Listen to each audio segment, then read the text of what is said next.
الله الرحمن الرحيم. أحل لكم ليلة الصيام الرفث إلى نسائكم هن لباس لكم وأنتم لباس لهن. علم الله أنكم كنتم تختانون أنفسكم فتاب عليكم وعفى عنكم فالآن باشروهن وابتغوا ما كتب الله لكم وكلوا واشربوا حتى يتبين لكم الخيط الأبيض من الخيط الأسود من الفجر ثم أتموا الصيام إلى الليل ولا تباشروهن وأنتم عاكفون في المساجد تلك حدود الله فلا تقربوها كذلك يبين الله آياته للناس لعلهم يتقون. ولا تأكلوا أموالكم بينكم بالباطل وتدلوا بها إلى الحكام لتأكلوا فريقا من أموال الناس بالإثم وأنتم تعلمون. يسألونك عن الأهلة قل هي مواقيت للناس والحج وليس البر بأن تأتوا البيوت من ظهورها ولكن البر من اتقى وأتوا البيوت من أبوابها واتقوا الله لعلكم تفلحون. وقاتلوا في سبيل الله الذين يقاتلونكم ولا تعتدوا إن الله لا يحب المعتدين. وقتلوهم حيث ثقفتموهم وأخرجوهم من حيث أخرجوكم والفتنة أشد من القتل ولا تقاتلوهم عند المسجد الحرام حتى يقاتلوكم فيه فإن قاتلوكم فاقتلوهم كذلك جزاء الكافرين. فإن انتهوا فإن الله غفور رحيم. حسبك. إن الحمد لله نحمده ونستعينه ونستغفره ونعوذ بالله من شرور أنفسنا ومن سيئات أعمالنا.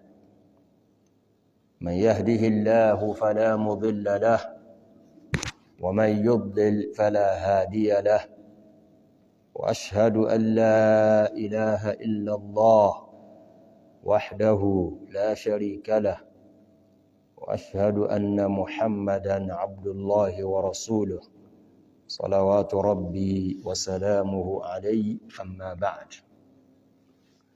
In the name of Allah, the most gracious and the most merciful, may the peace and blessings of Almighty Allah continue to be on the last of His messengers and the seal of His prophets, Muhammad ibn Abdullah sallallahu alayhi wa sallam, And may the peace and blessings be extended to cover all members of his household, as well as all of his companions and whoever follows their footsteps until the day of resurrection. May Almighty Allah count us among them. Allahumma ameen. Tafsir al-Quran al-Kareem. By the grace of Almighty Allah, this is going to be another session of Tafsir,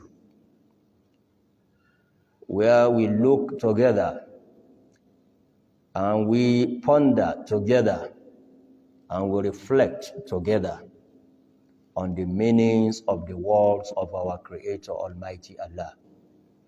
We ask Him in His infinite mercy to make whatever we have listened to or we shall be listening to in the meanings of His words, to make them all beneficial to us in this life and in the next one. Amen.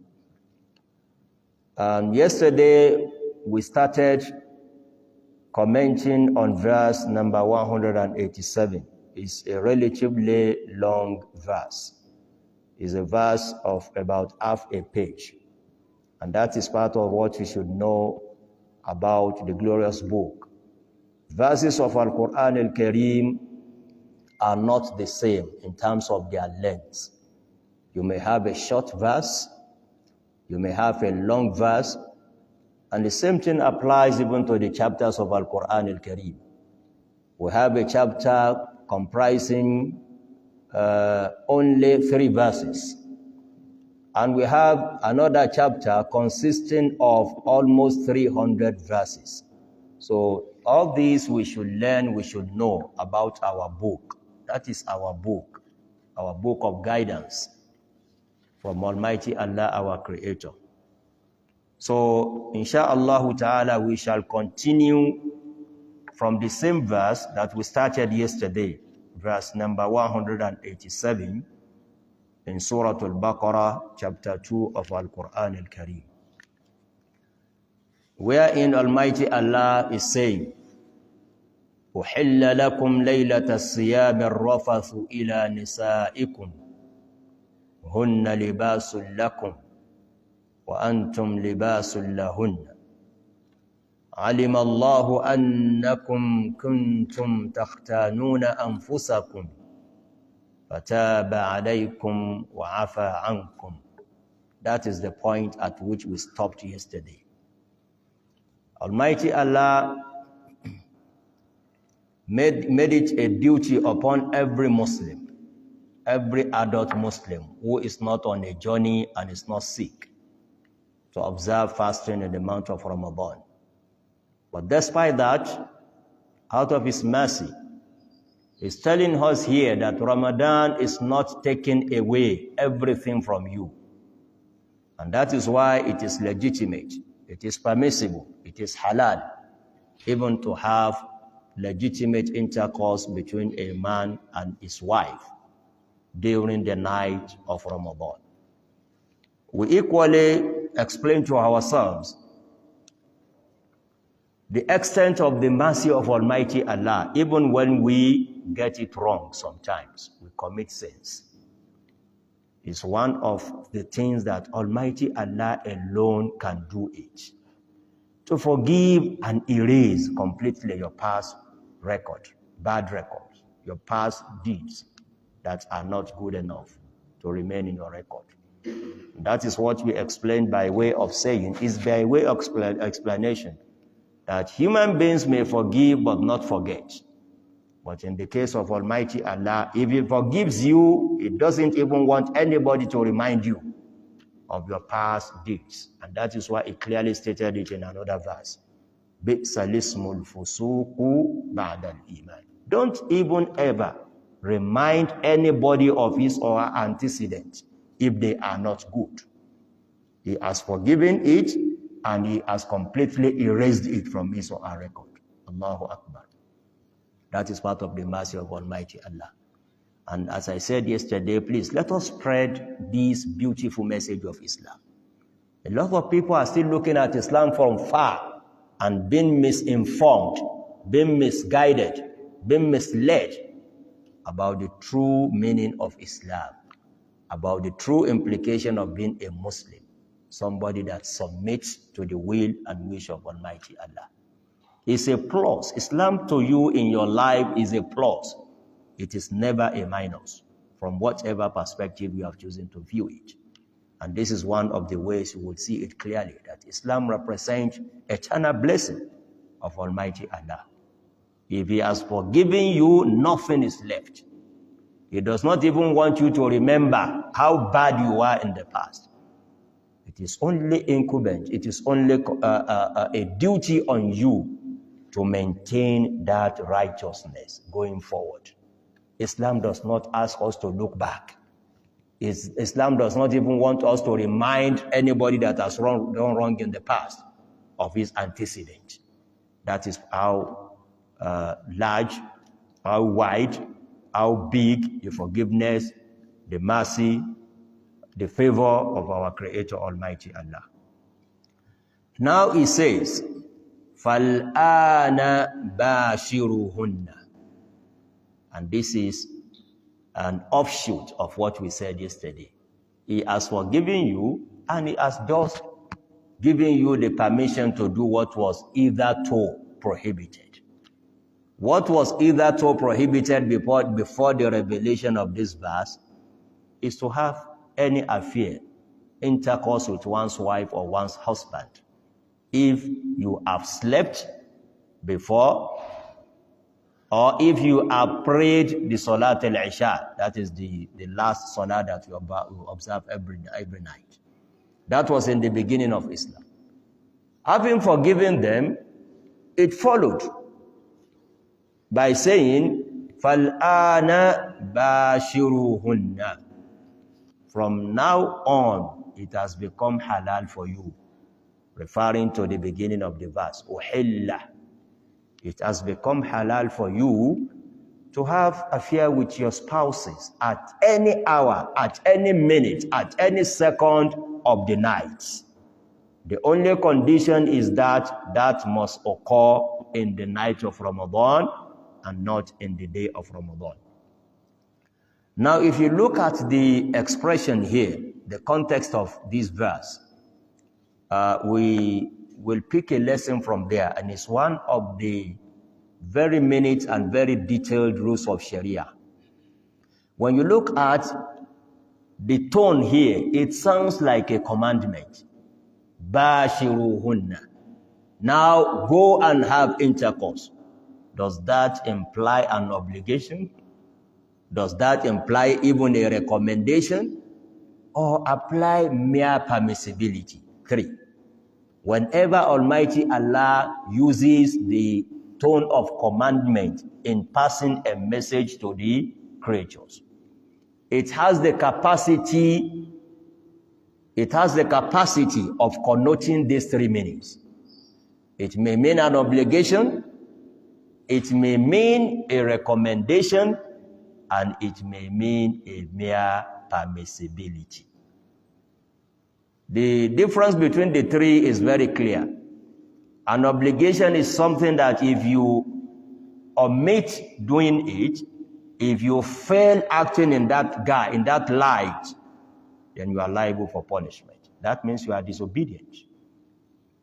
Recommendation is whatever you do in abiding by the instruction of your Creator, you will be rewarded. But should you choose for whatever reason not to do, you will never be punished. That is the difference between something being obligatory and something being recommended. This is what is usually described as being sunnah. And the other one that is obligatory, wajib or fard in Islam. But there is 3rd category. That is the point we are going today. The 3rd category is that of mubah, ordinarily permissible.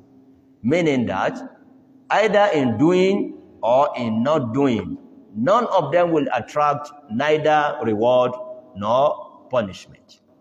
If you do, fine. If you choose not to do, equally fine. All of these are in Islam. We have to just be aware of what is intended and what is requested in every circumstance.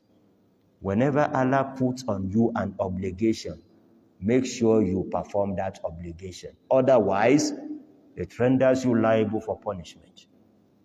And whenever He says this is just recommended, it gives you an additional reward from Almighty Allah. But even if you don't do, you are not liable for punishment.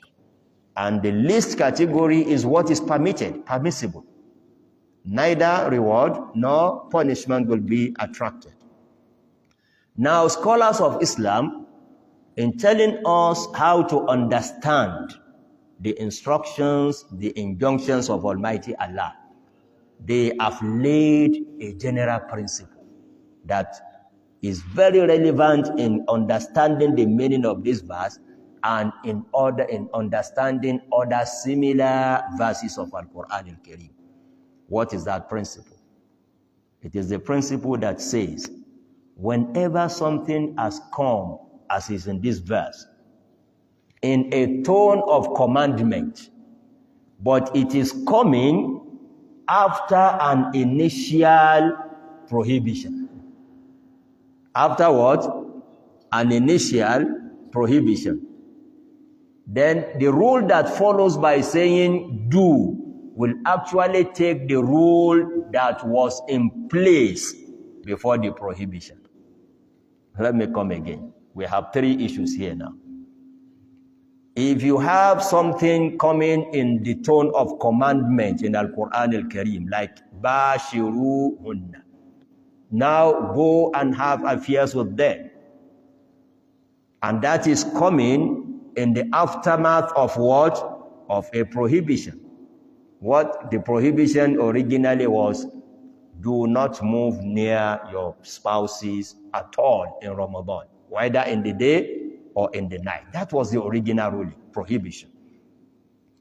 Anytime such a commandment comes after a prohibition, it will actually reverse the rule back to the status quo ante.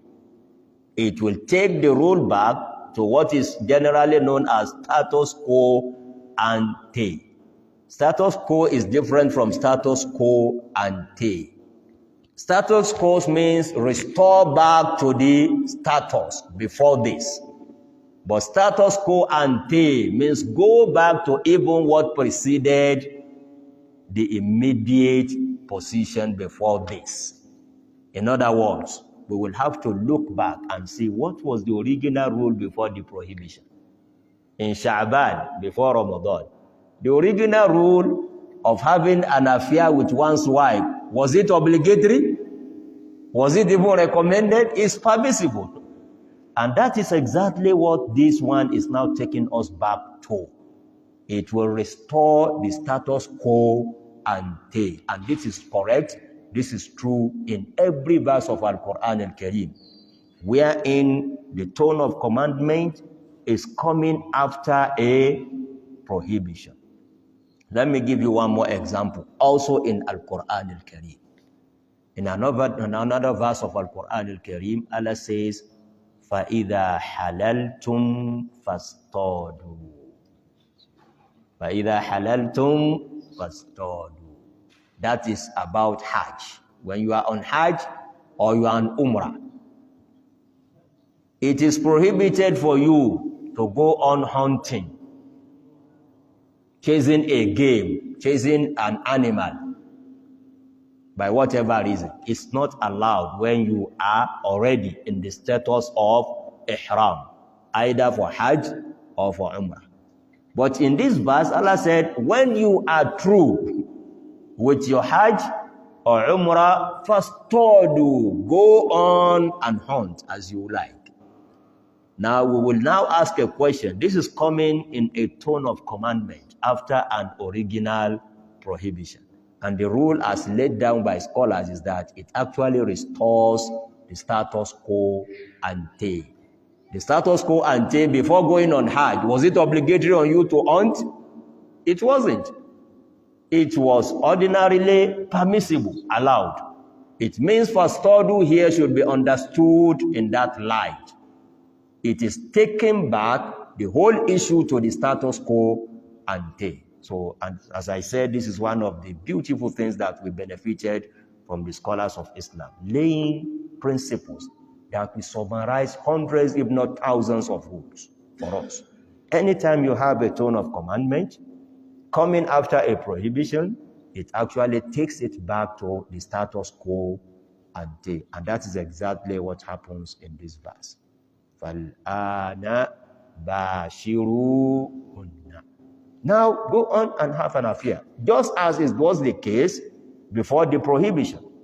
It has been restored, permissible for you. Meaning that if you do not have an affair with your spouses in Ramadan, no one will punish you. It's merely permissible. That is the essence of having this here. فَالْآنَ بَاشِرُوهُنَّ وَابْتَغُوا مَا كَتَبَ اللَّهُ لَكُمْ. And in having an affair with your spouses, there are a lot of wisdoms. There are a lot of reasons behind that. And people are now behaving as if they are ignorant of these wisdoms and of these reasons today. Yes, it's a form of enjoyment between a wife and a husband, legitimate way of enjoying one another. But there's another reason. It is the only way of reproducing yourselves. This is what Allah is drawing our attention to. Having an affair with one spouse legitimately has a purpose to serve. In fact, one of the purposes of Sharia, the 5 major objectives of Sharia, is the continuity of human race. And you must never do something, or as an authority, you must never order or command something that will disrupt the continuity of human race. It's sinful in the sight of Almighty Allah. You are born, if Allah wishes, you must also give birth to others. That is how He has planned the life to continue. And this is what He's telling us here. Yes, it becomes permissible for you, but it is not just ordinary enjoyment. It has to serve a purpose. What is that purpose? وَابْتَغُوا مَا كَتَبَ اللَّهُ لَكُمْ. And through that, seek what Allah has written for you, of children, of offspring. Seek what Allah has written for you. In so doing, is halal for you. And this is where we will caution Muslims, wherever you may be listening to us. Please, in our religion, blocking the means of reproduction permanently is not allowed in Islam. All what is allowed is, if you wish, you can plan your family by way of spacing your children. That is allowed in Islam. But for you to take that decision of saying, I only want 2, I only want 1, I only want 3, it's not allowed in Islam. And that is the truth. It may be bitter, but that is the truth. Continuity of the human race is one of the cardinal objectives of Sharia. There are 5. One important objective of Sharia, why Allah sent the Messenger, sallallahu alaihi wasallam, to us, is to ensure that this race of human beings continues until the day of resurrection. And anything that will attempt to block it, to stop it, must be resisted by whatever power we have. That doesn't mean Islam is not looking at our interests. It is, and that is why it allows child spacing or family planning. That does not mean blocking permanently the means of reproduction. وَابْتَغُوا مَا كَتَبَ اللَّهُ لَكُمْ. In so doing, is part of the wisdoms. It's part of the reason that Allah has made it legitimate between a husband and a wife, that you will seek through that مَا كَتَبَ اللَّهُ لَكُمْ, whatever Allah has written for you. There is a lot of wisdom in this sentence also. It means having children or not having children are both written. Ma kataba Allahu lakum. Seek what? What He has written for you. If He has not written, you will not get it. That's the implication. It is He who writes who will get children. It is He who writes who will be barren and not get children. And we must also know this fact and caution ourselves from excesses, from some reckless acts of seeking to have offspring by all means, whether legitimate or illegitimate, whether legal or illegal. Some people are buying children today in the maternity hospitals. If you are a Muslim deceased from such an act, it's sinful. It will make you liable for Allah's punishment. It's written. We have to believe in that as Muslims. Before we were born, it has been written in our Qadr. Who will have and how many will he have? How many will she have? Who will not have? It's not that Allah is angry on him or her. Allah is not angry on him because she has not been given children, blessed with children. No. And He has made that. I don't see any other way it could be clearer. By choosing some of His most beloved servants, the most beloved creatures, Almighty Allah, are the prophets. He made some of them to be barren. So that you understand that it's not a matter of saying Allah is angry on him. No.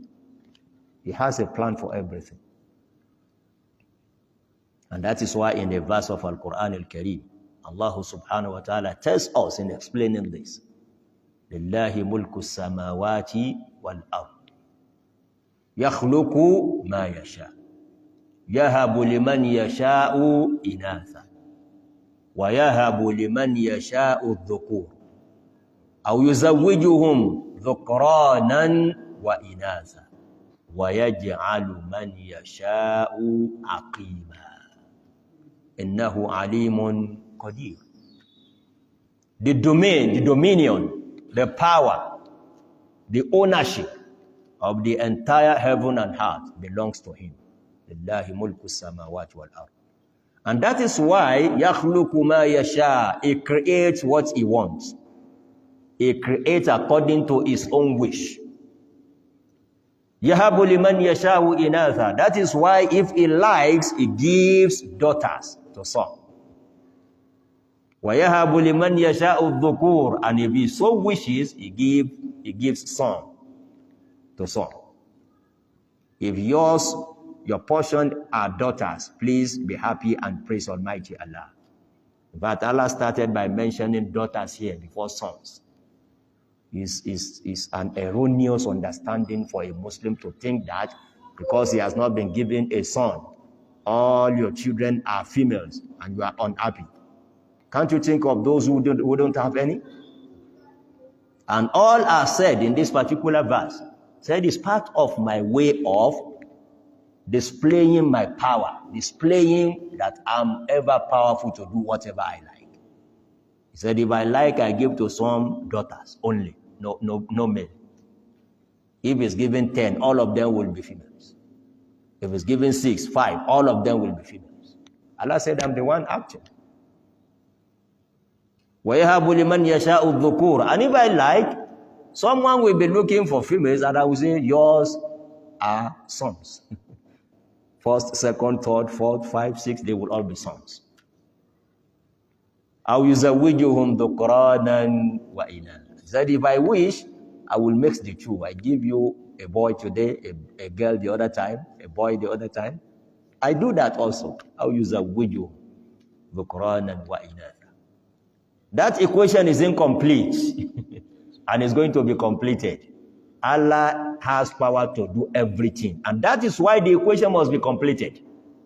If He leaves out one option, it means His power is limited. And His power is never limited. I can give females. If I wish, I can give males. If I wish, I can give both. What is the remaining equation? If I wish, I don't give any. That is the whole powerful for you that can do and undo. He said, if I like, I give females. If I wish, I give males. If I wish, I give both. And if I wish, I don't give any. Who will question him? وَيَجْعَلُ مَنْ يَشَاءُ عَقِيمًا إِنَّهُ عَلِيمٌ قَدِيرٌ. He said, I know that all of you want children. Qadir, I'm powerful. I'm able to give all of you. But it's not my plan to do that. It's my plan to distribute it that way. Daughters to some, sons to others, both to others, and none to others. Allahu Akbar. That shows he's ever and all-powerful to do whatever he wishes. The equation must be completed. So please, whatever is your portion, don't let that one take you into a position that will be detrimental to your faith, that will be detrimental to your salvation on the day of resurrection. You don't need to be reckless in looking for children.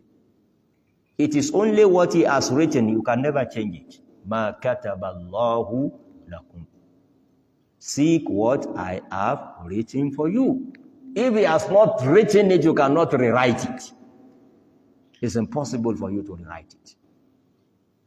And as I was saying, to further tell us that it is just a way of displaying the power, the might of Almighty Allah.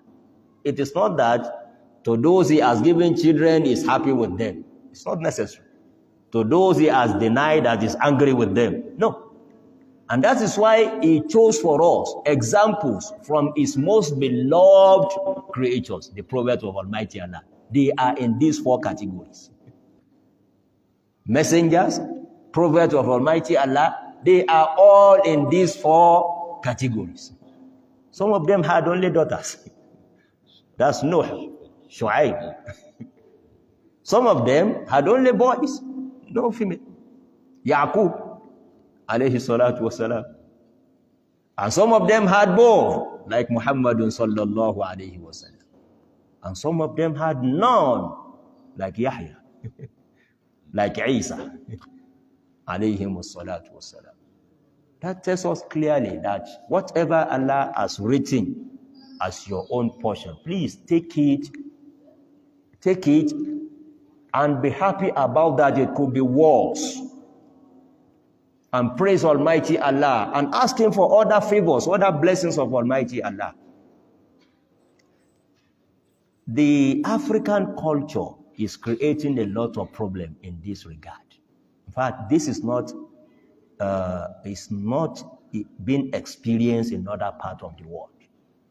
It is only in the African culture, especially the women, that if a woman gets married, and 1 year, 2 years, there are no children, she will be stigmatized. What is her sin? Tell me. What offense has she committed? We have to fear Almighty Allah in the ways we do our things sometimes. You see them blaming, coming to a house, a family that is happy, and bring unhappiness, and bring.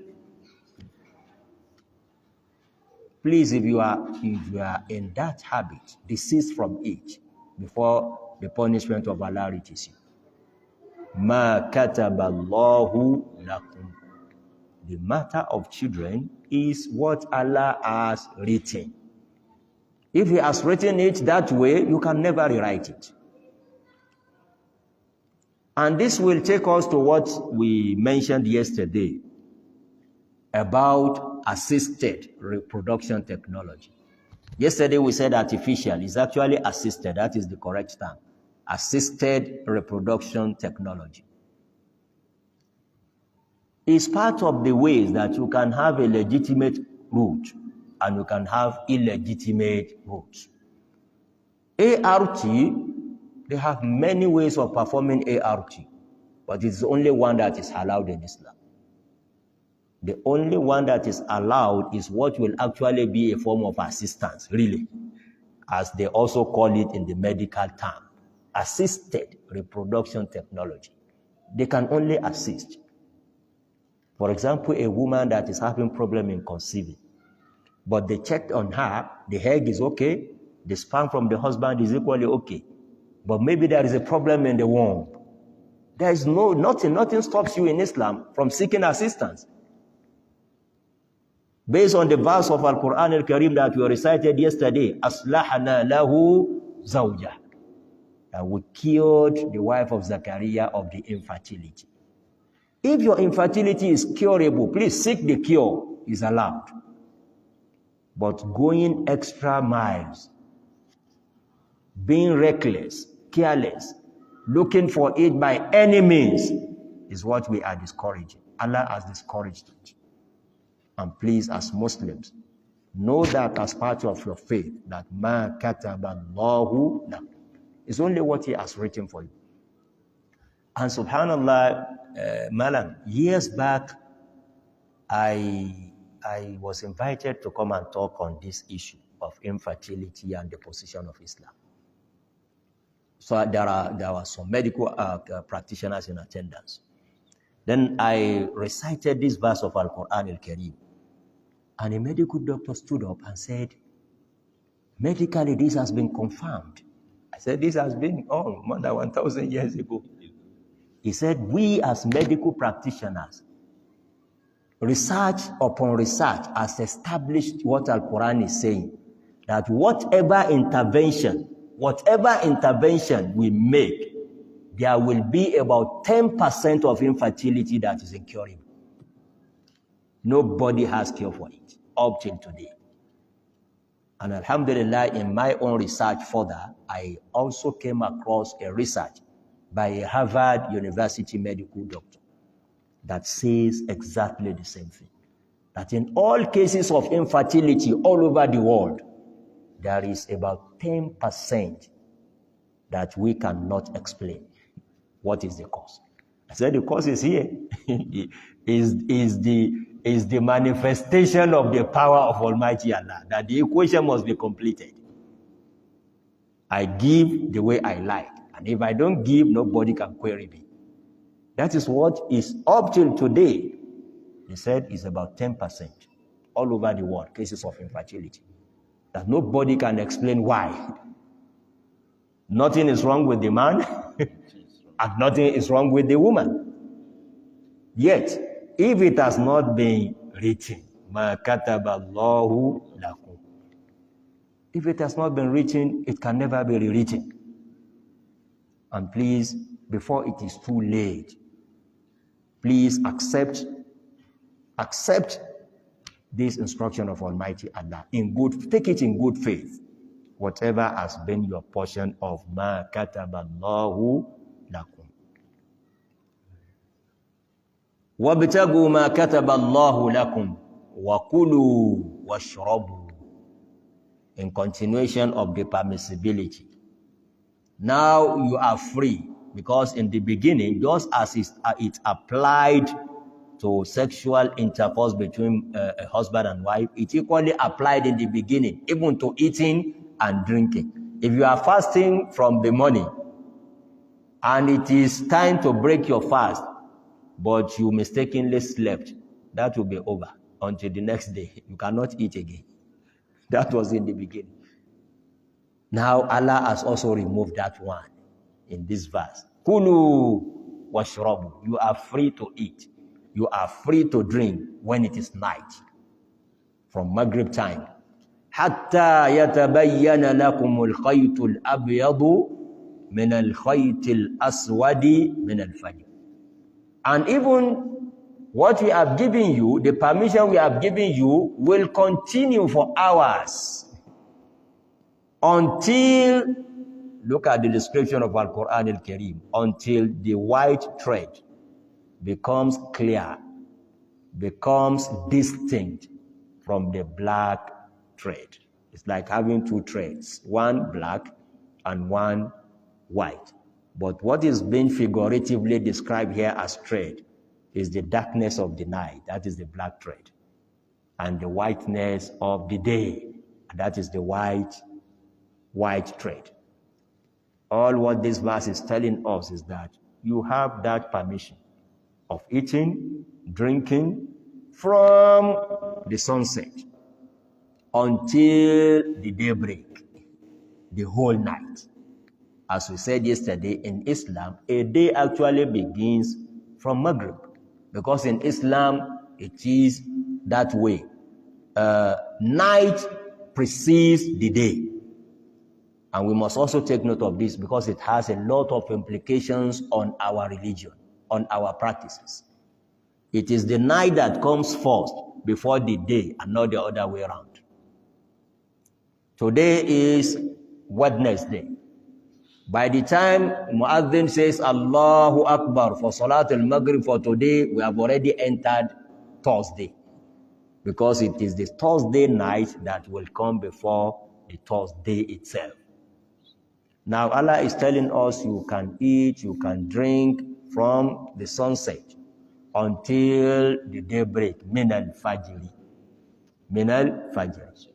According to the scholars of Tafsir, they said this particular word, min al-fajr, initially was not there. It has to be revealed subsequently because of the erroneous interpretation that was in place in the beginning. When some people had black thread and white thread, they went and got two threads, one white, one black. I will continue to eat and be checking as it become distinct, as the white thread become distinct, clear from the black one until they stop eating. In fact, one of the companions that did that was Adi ibn Hatim, radiyallahu anhu. When he mentioned it to the Prophet ﷺ, the Prophet smiled. And that is the Prophet Muhammad ﷺ, always accommodating. He has a place for everybody. Even sense of humor is part of what the Prophet was known for, legitimately. He said to Adi, where did you put your two threads? Adi said, I put them under my pillow. I said, you have a very wide pillow. A pillow that is as wide that you can keep under it the day and night all put together. He said, yeah, Adi, the white thread here is the light of the day, and the dark of the black thread is the darkness of the night. Min al-fajri is actually telling you from sunset to the daybreak. I think we have to stop here, inshallah ta'ala. From this particular point, bi'idhnillahi ta'ala, we start tomorrow. May Almighty Allah make it easy and make all what we have said today to be beneficial to all of us. And may He continue to have more blessings and favors on all of us and give us His protection, give us His security and peace in every home, in every family, in every city, in every state, and in the whole country, and in the entire Muslim world, and in fact, in the entire universe. We want peace, we want security. May Almighty Allah God forgive our sins and give us the most needed security and peace and answer all our prayers. وصلى اللهم وسلم وبارك على نبينا محمد وعلى آله وصحبه أجمعين. So it is time for question. If there is any, in the next few minutes we can take some questions.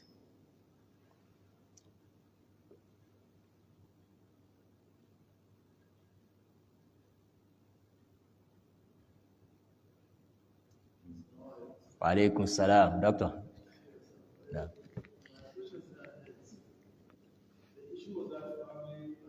No. Okay.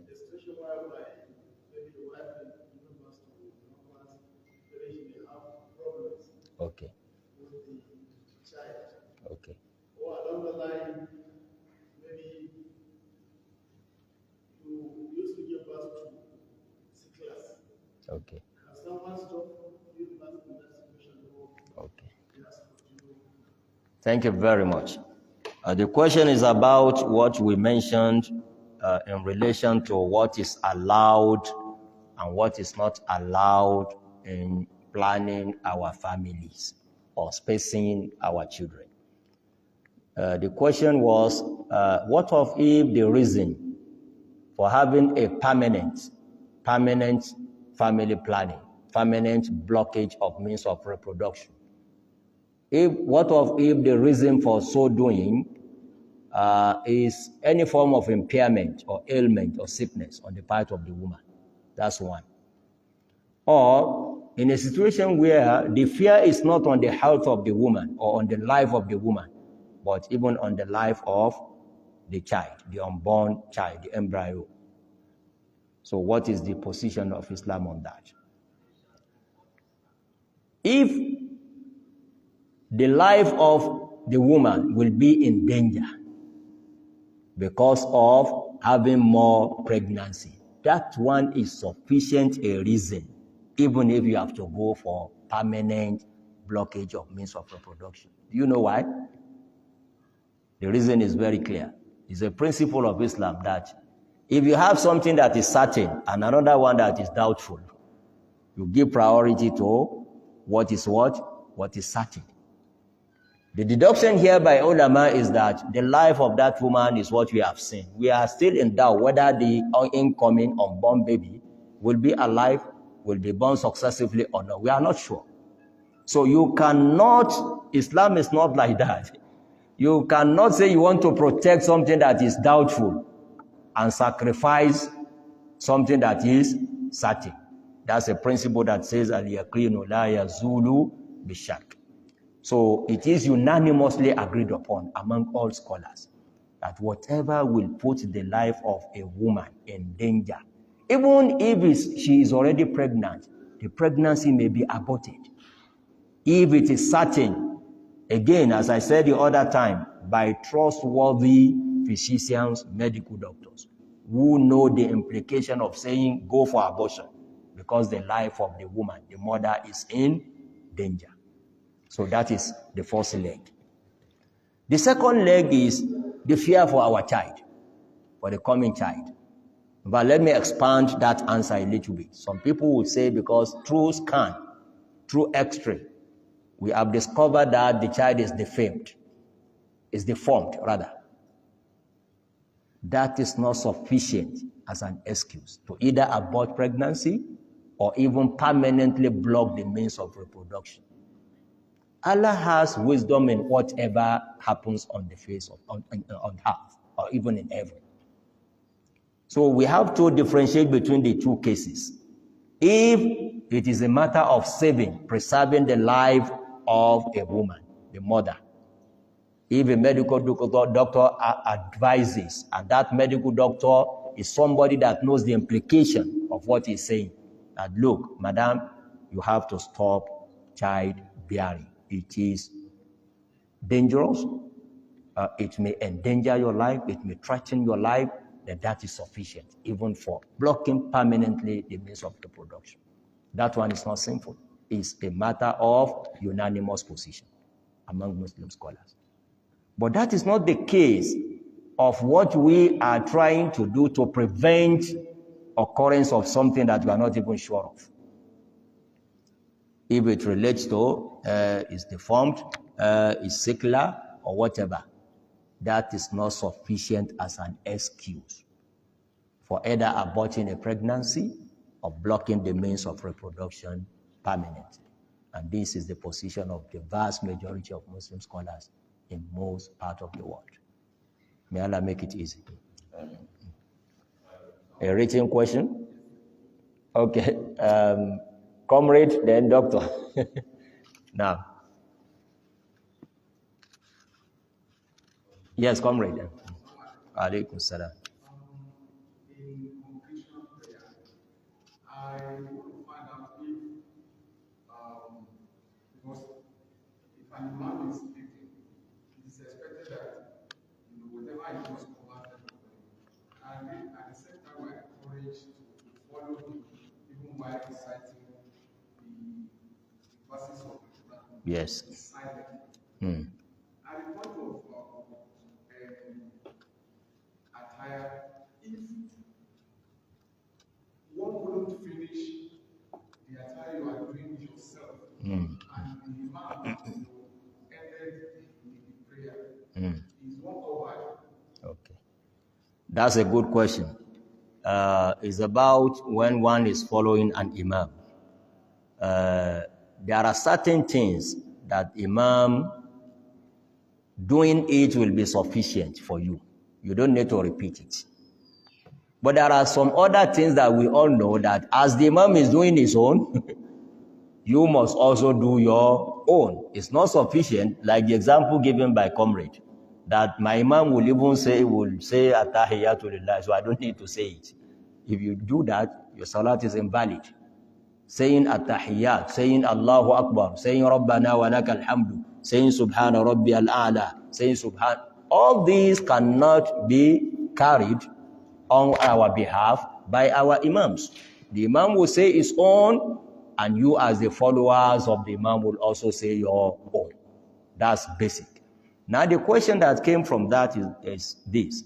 Sometimes, maybe the imam is faster than you. It happens that way. We all have different paces when we are talking, even when we are reciting. So imam may be a bit faster than you. Or maybe you are the one that is, on the average, you are slower than most people. That by the time the imam has finished his own Attahiyatu Lillah, you are still on your own, you have not completed it. And imam says, Assalamu alaikum wa rahmatullah. What do you do? That was the question. I'm repeating the question because we've received complaint from some people online followers, that they didn't, sometimes they will not be able to link the question and the answer. So in that case, first and foremost, let us try as much as possible not to be unreasonably slow and not to be unreasonably fast. Both the imam and the ma'mumun. We must learn that. Let us be reasonable. Let us be on the average. Not reasonably fast, unreasonably fast, and not unreasonably slow than your imam. Now, if it happens that it's just a matter of seconds, matter of minutes, a minute, or a little bit above, then you can complete your own, even when imam had finished before you. Whatever has not taken too much time in salat generally doesn't count if the interval is not too much. And the evidence on that one is in the hadith of the Prophet sallallahu alaihi wasallam. One day the Prophet sallallahu alaihi wasallam forgot in his prayer and did salam after praying just 2 rakah. Then his attention was drawn to that. The interval was not too much. He didn't repeat the salat. He merely completed the remaining 2 rakah. So if the interval is not too long, like the one I've said, if you are not unreasonably slow, seconds or a minute or a little bit, that is allowed. But the problem is, to the extent that the Imam has said Assalamu alaikum, even turned his face to you, and you are still doing, then here there is a problem. Because it's an instruction from the Prophet sallallahu alaihi wasallam that إِنَّمَا جُعِلَ الْإِمَامُ لِيُتَمَّ بِهِ. Your duty when following an imam in salat is to follow him. Don't separate yourself from what imam is doing. So in that case, that will be problematic. Will you now say salam when you know your salat is not completed? Or you remain doing attire even when your imam has finished and started? So maybe imam has started talking and you are still saying I'm a follower but I've not finished my own. That will be wrong and may even invalidate your salat. But on the average, let us try as much as possible not to be, for the imams, not to be unreasonably fast. And for those of us following our imams, not also to be unreasonably slow.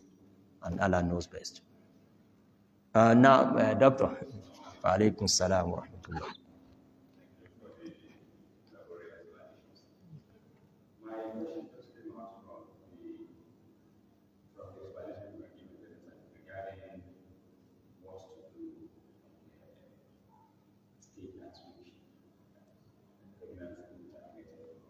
Yes. Okay.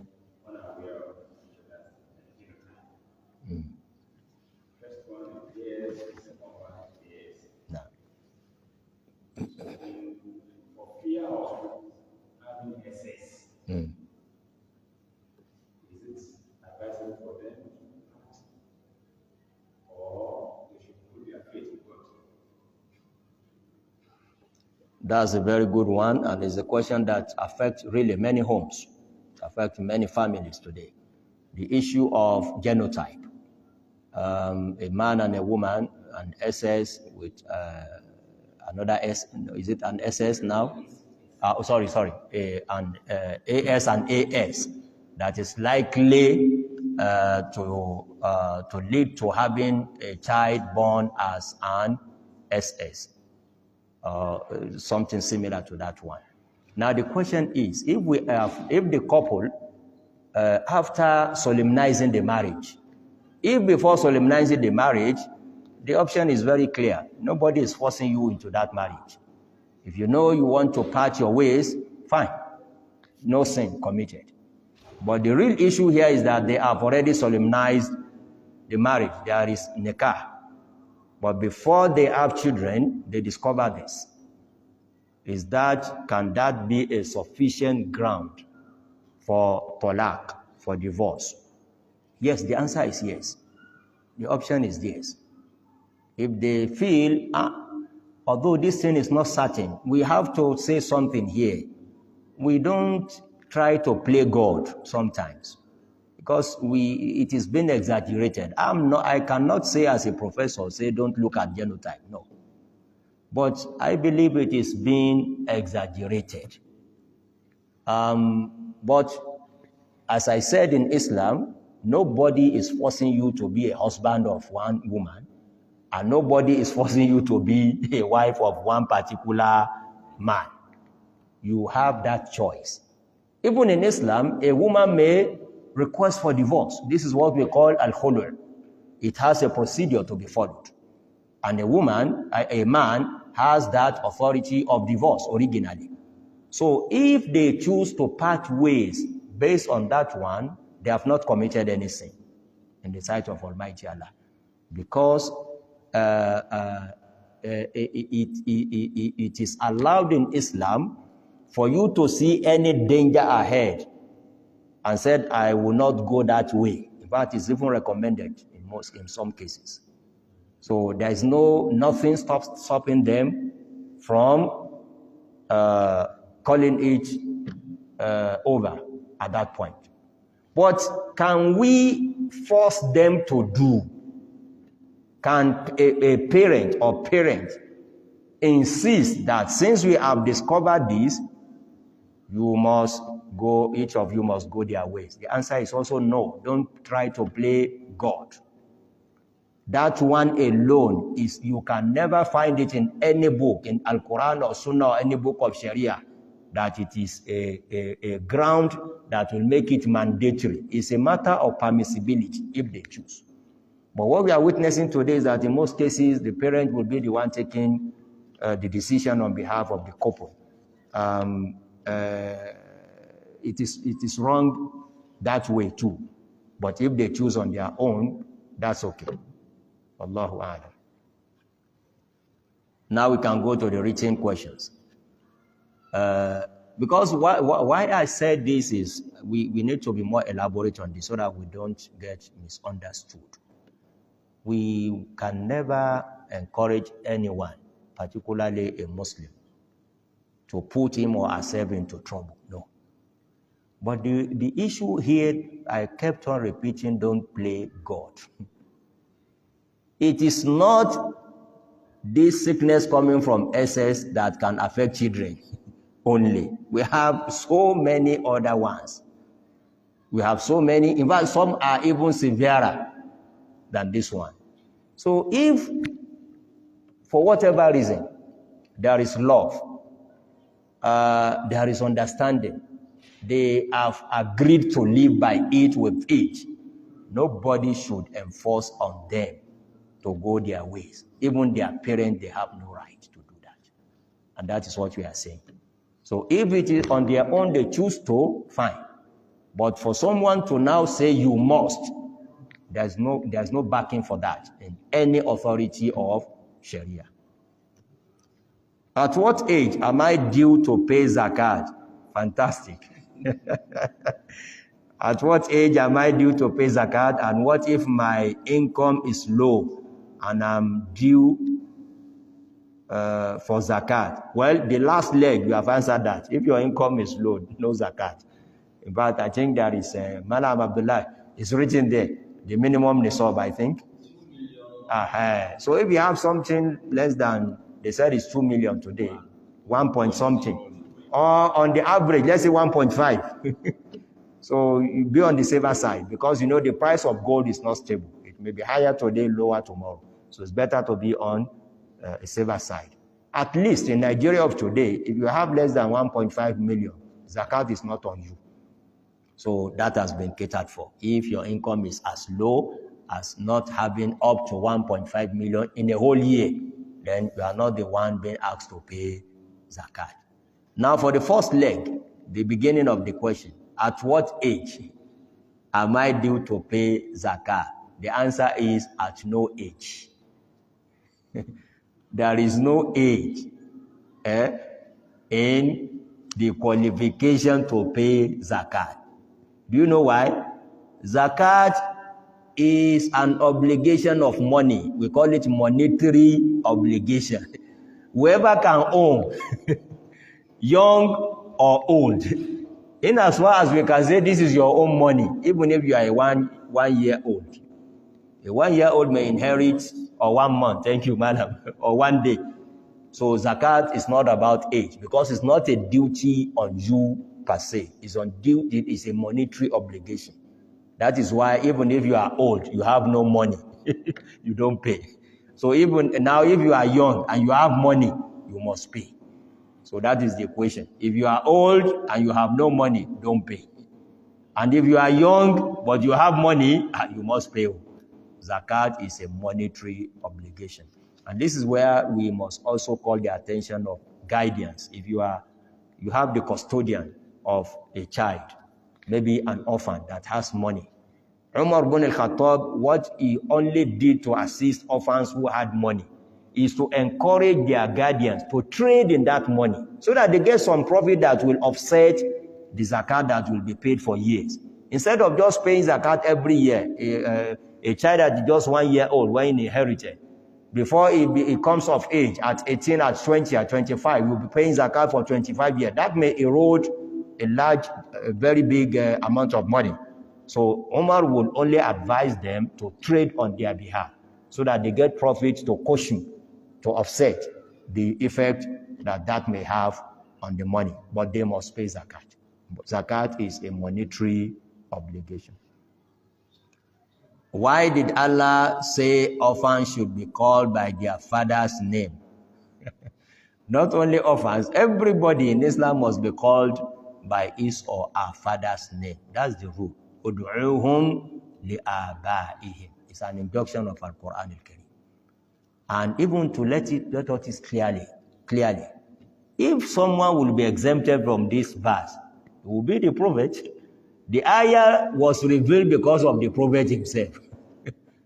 Because there was a companion who was known as Zaidu ibn Muhammad. People were calling him Zaid, the son of Muhammad, but he wasn't his son. He was not the son of Muhammad. Do you know why they started calling him son of Muhammad? Because of what the Prophet did to him. He was a slave for that matter. And the Prophet set him free, lillah, fi sabilillah, without taking anything. And people, this is more beneficial to you than your father. So let's call him Zaid, the son of Muhammad. And Allah said no. Ask Zaid, who is your father? Zaid was not even from Medina. That was the problem. He was captured as a war captive and became a slave outside. But he said, I knew the name of my father. And from that point, he started to be known as Zaidu ibn Haritha. Zaid, the son of his father. So it's a general rule. And as I said, if someone will be exempted from this rule, it will be the Prophet himself. But he was never exempted. In fact, it was because of him that this particular verse of Al-Quran al-Karim was revealed. That's to show us the enormity of the issue. It's not something we must take lightly. So it's not only orphan, whoever wrote the question, not only orphan. Anybody must be ascribed attributed to his or her father. And we have to say it is the religion of Almighty Allah. We are committing a mistake. We are making a mistake today as Muslims by way of changing the names of our wives' parents after marriage. As Muslims, we must not be doing that. It's part of what we said yesterday. It's a way of emulating others without paying attention to what is in our religion, what is our rule, what is our own rule. When you read the biography of the Prophet read, take English, translated copy, version, and go to the chapter wherein they will list the wives of the Prophet and please tell me, you can come tomorrow to tell us here, how are their names written?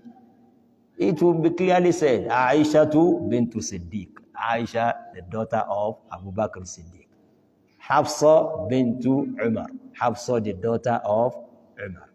Safiya bint Huyay, and so on and so forth. And this will be our practice.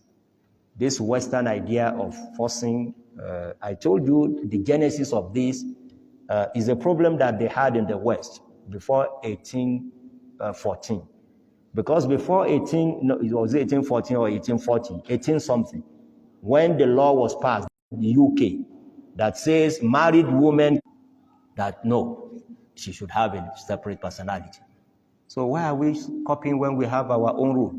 So please, in answer, anybody be ascribed, attributed to his or her parent, just as Allah directed in the verse. I want to know the meaning of these names. Sophia, and we've just mentioned Sophia now. Sophia is a beautiful name. One of our mothers, the mothers of the faithful, one of the wives of the Prophet ﷺ, was known as Sophia bint Huyay. Sophia, the daughter of Huyay. Sophia means the chosen one. So it's a beautiful name. Sophia, the selected, the chosen one. That is the meaning. And Nawara, I don't know whether you want us to do Nawara. Well, if it is Nawara, it comes from light. It's something that gives light from no. So they are all beautiful names. But I always advise people that, you see, all these Arabic names, they are not special in any way. Both Muslim and non-Muslim Arabs, they bear them. Do you know? If you want to be rewarded, you better choose a name either of a wife of the Prophet, a companion of the Prophet. That one you will get reward. But this ordinarily Arabic names are general for Muslims and non-Muslims Arabs. So let us try as much as possible, look at our heroes, our role models, the companions, the Sahabiyat, the female companions of the Prophet ﷺ, and choose among them any name that we like, or choose among the names of Almighty Allah for our children, for our sons. That one is far, far better and rewarding.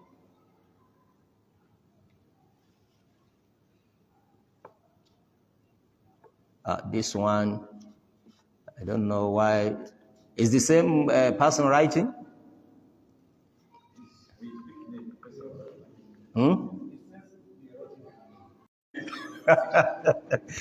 Okay, so that's a good interpretation from Dr. AbdulRazzaq that if I don't know people and displaying that he or she is not fasting, that's wrong though. That's wrong. It's very, very wrong. If you are not in the same category as the entire people in your community in relation to fasting, whether you fast and they are not, do that quietly, as we said. And when you are not fasting and all are fasting, please enjoy that privilege also quietly.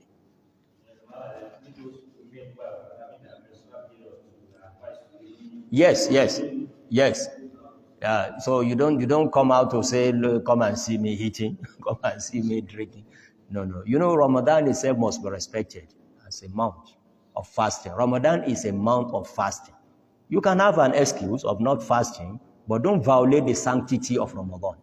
Do not violate the sanctity of Ramadan. هذا والله أعلم، وصلى اللهم وسلم وبارك على نبينا محمد وعلى آله وصحبه أجمعين.